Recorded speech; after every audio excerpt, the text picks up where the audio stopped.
Now, the reason that I wanted to tell you that, and the reason I kept it in here, even though it seems like a funny little additional statement pinned to the end of Piaget's quotation, is that Kuhn observed that science seemed to progress in accordance with the same mechanisms that Piaget observed that the knowledge of children appeared to progress. Now, one of the things that you'll learn about Piaget, which is generally all you learn if you learn about Piaget, is his idea that children go through sequential stages of development, and usually people have you memorize those stages. I should let you know that Piaget really didn't care that much about those stages and when they occurred and how they could be sped up and exactly what they were.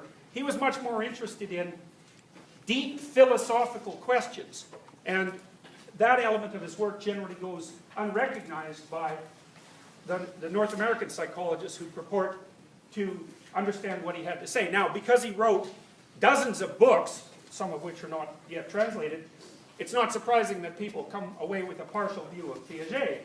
When you're that prolific, he was so damn smart. He was offered the curatorship of a museum when he was 10, because he had published a scientific paper on, I think it was on snails, but his parents requested that he turn it down.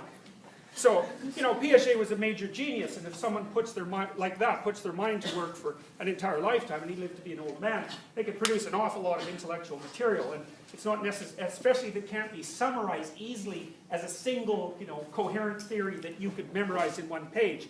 It's pretty hard for people to keep up.